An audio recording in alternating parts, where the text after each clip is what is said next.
آخرین خبرهای تاجیکستان و جهان در برنامه اخباری آزادی. سلام بینندگان عزیز، امروز 14 مارت این موضوع را به بررسی میگیریم. یک فعال گروه 24 در جمهوری بلاروس بازداشت شده است. با او خطر استرداد به تاجیکستان تهدید میکند.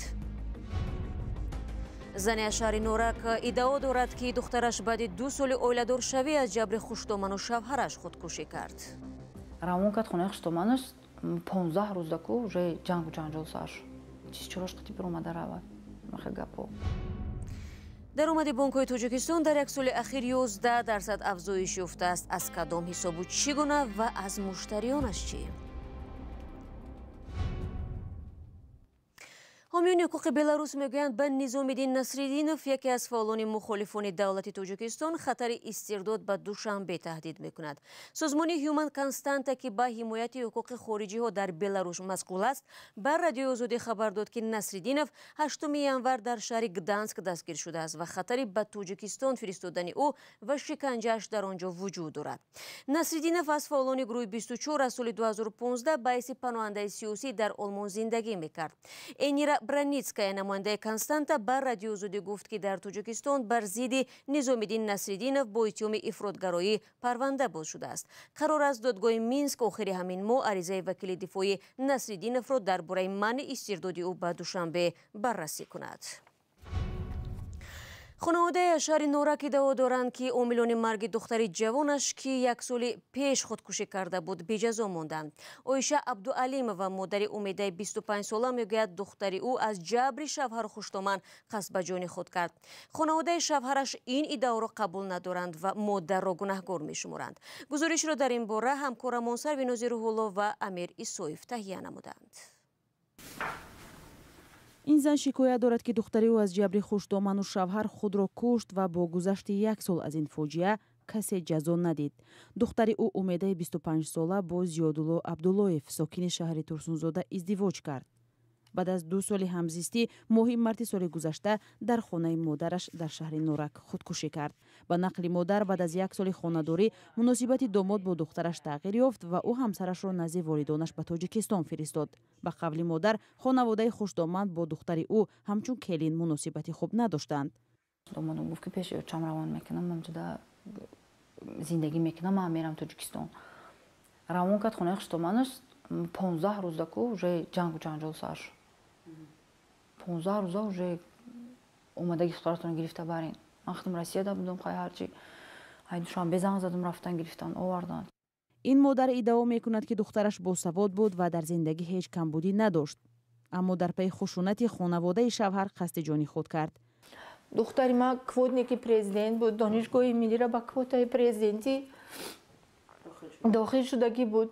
аммо шавҳари Умеда иддаои пайвандони ӯро рад карда гуфт ҳеҷ мушкиле бо ҳамсараш надошт ва баръакс гуфт модари ҳамсараш ҳамеша ба зиндагии онҳо дахолат мекард. ӯ ҳамзамон иддао кард ки Умеда ҳамеша зери фишори модар ду интихоб дошт, ё модар ё шавҳар. фишоро мевард, фақат ҷудо шав, шӯи ту фалония, шӯи ту беномуса, шӯи ту даюса. ҳамин гапҳои ғажд мегуфт. пайвандони Умеда мегӯянд мақомот дар таҳқиқи қазияи худкушии духтарашон ба кашолкорӣ роҳ доданд, вале як ҳамсобати мо дар додситонии шаҳри Норак гуфт ҳодисаро аз рӯи моддаи ба худкушӣ расонидан таҳқиқ доранд. 1 сол шуд паспортои ман ҳам шиносномаи тоҷиким, ҳам хориҷим дар дасти ҳаму прокуратурай, дар дасти муфаттиш.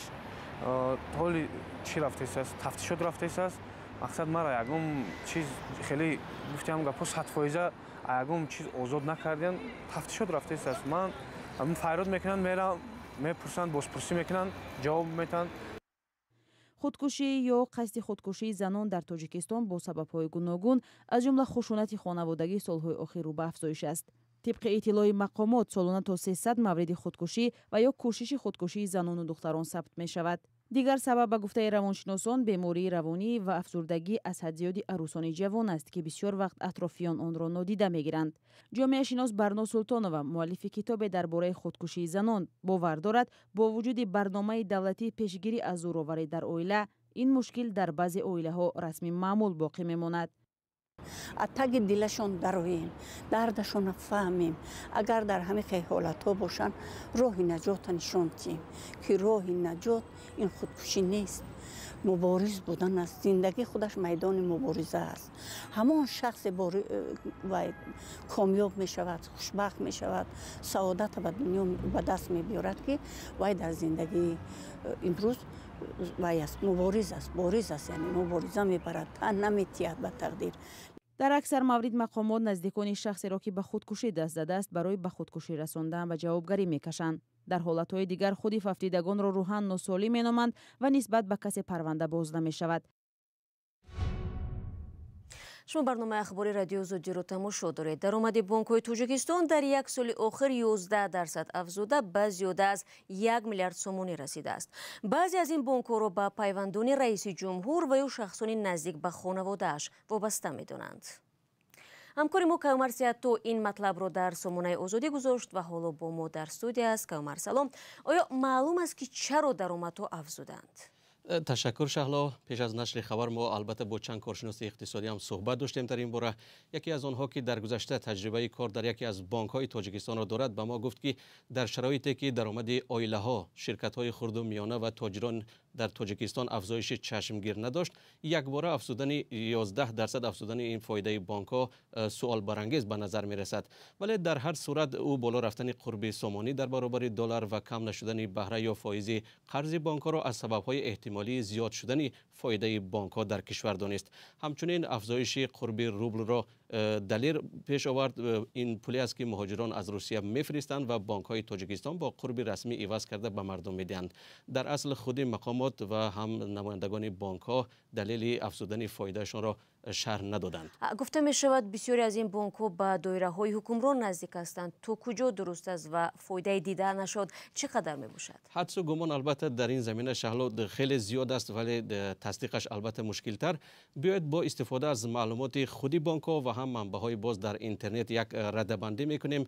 بنا به آماری که در سامانه بانک ملی تاجیکستان ایستاده است و رادیو آزادی هم آن را روز 12 مارس دید، دوشنبه سیتی بانک یک بازیگر نسبتاً جوان در بازار مالی تاجیکستان سال گذشته تقریبا 150 میلیون سومانی فایده گرفته است. قسمی زیادی سهمیه‌های این بانک به اوستا گروپ یا اوستا گروه تعلق دارد. این گروهی است که در سال 2016 تأسیس یافته است ولی تا امروز بخش‌های زیادی تجارت را در کشور زیر دست دارد. اوریون بانک ریاستش را دادر عروسی پرزیدنت حسن اسدالله زاده به عهده دارد و معاون او خواهرزاده‌اش یعنی دختر رئیس جمهور زرینه رحمان است. در سال گذشته بیش از 98 میلیون سومانی فایده گرفته است. بانک بین المللی تاجیکستان درآمدش را در سال گذشته یعنی در سال 2022 بیش از 92 میلیون سومانی حساب کرده است. این بانک مالک چند شرکت دیگر است که یکی از مؤسسانش را جمشید گلوف، یکی از خویشاوندان رئیس جمهور نام بر می‌کنند.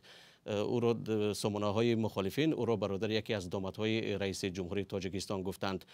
کامرس بانک تاجیکستان میگوید که در سال گذشته بیش از 43 میلیون سومانی سود یعنی که فایده برداشت. به معلومات فهرست یگانه دولتی شخصان حقوقی در تاجیکستان، شرکت فراز که به شمس‌الله صاحبوف یکی از دامادهای پرزیدنت پیوند میدهند مالک کامرس بانک تاجیکستان است. سپیتامین بانک مالک 100% سهمیه‌هایش را سپیتامین سوغورته معرفی میکند. به بانک ملی تاجیکستان فایده صافش را در سال گذشته زیاده از 27 میلیون سومانی گزارش داده است. این بانک را در گذشته به جمالالدین نورالیوف یکی از دامادهای دیگری رئیس جمهوری تاجیکستان وابسته می‌کردند ولی خودش سال گذشته در مقام معاون رئیس بانک ملی این سر و صدا را رد کرده بود. شهلا من فکر میکنم روی خط زیاد است، نامبر کردنش هم فرصت زیاد میگیرد. بیاید بهترش بیننده ها را به سامانه رادیو آزادی دعوت میکنیم تا در آنجا مقاله را ببینند و پرتر با معلومات آشنا شوند. بله درست است. تشکر کیومرس برای صحبت و تنها علاوه میکنیم که در تاجیکستان 15 بانک فعال است. در 7 سال اخیر کمش 4 بانک مفلس شده است.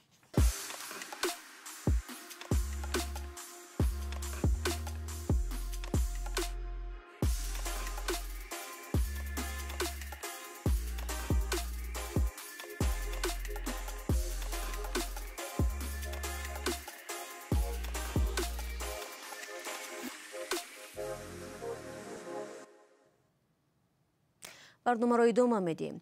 از آغاز سال نو ساحل غربی رود اردن شاهد شدت گرفتن تنش بین اسرائیلیان و فلسطینیان شد. 9 میلیون شهرنشین‌های یهودی در کناره غربی رود اردن می‌خواهند که حکومت اسرائیل برای جلوگیری از حمله‌های فلسطینیان تلاش بیشتر کند. تفصیلات در گزارش طاهر سفر.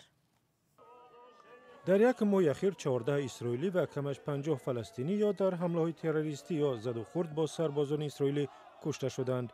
نشانه از کاهش خشونت هم به چشم نمی رسد. نیزوی اخیر بعد از آن آغاز شد که فلسطینی ها 2 برادر اسرائیلی از شهرک هربرچه را در ساحل غربی کناره رود اردن هنگام گذرشان از شهرک هوره فلسطینیان تیرباران کردند. شهرک نشین های اسرائیلی میگویند راهی هوره که هر روز هزاران یهودی برای رسیدن به بیت المقدس از آن میگذرند پیوسته مورد حمله قرار میگیرد. متاسفانه این مکان است که در آنجا اکثر وقت بمب‌های آتشفشان و سنگ میپرتایند. سال 2022 بیش از 7000 چنین حالت جای داشت.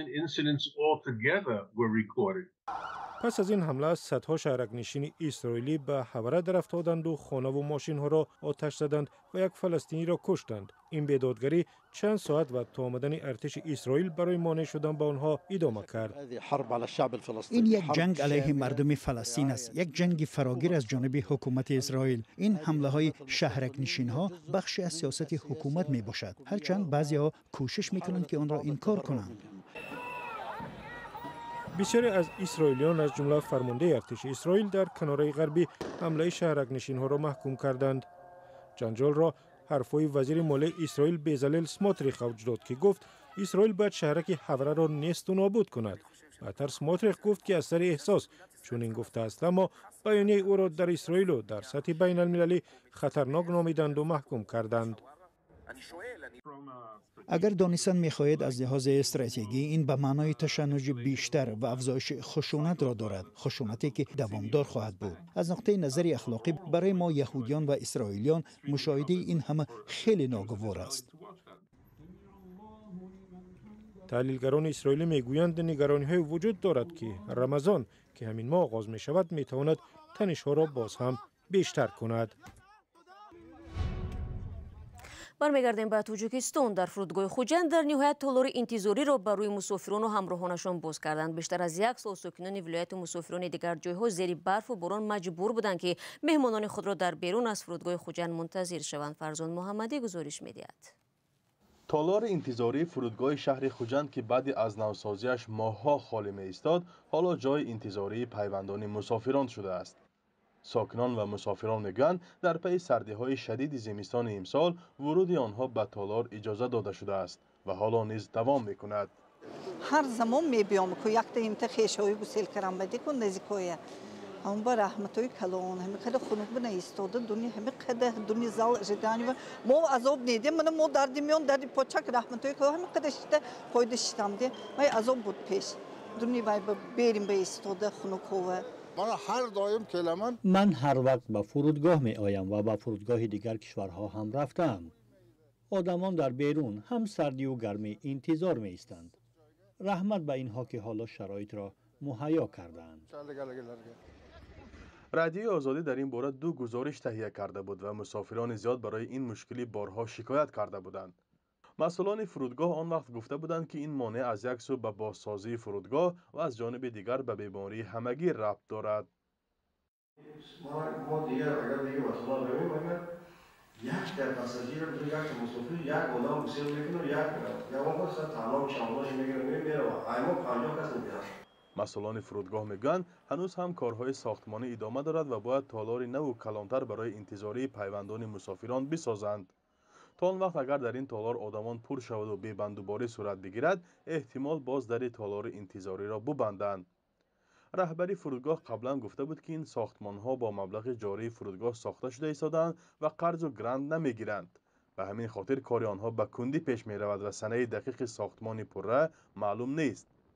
در صورت ساختمان پره به اتمام رسیدنش در یک ساعت حدود 500 نفر مسافران را به تالار انتظاری می توانند راه دهند. فرودگاه سال 1954 ساخته شده است و از آن جانب تا حال بار اول به پرگی تعمیر شده ایستاده است. فرزان محمدی، رادیو آزادی، شهر خوجند. بینندگان عزیز، برنامه امروز به پایان رسید. خدا نگهداری هر یک شما.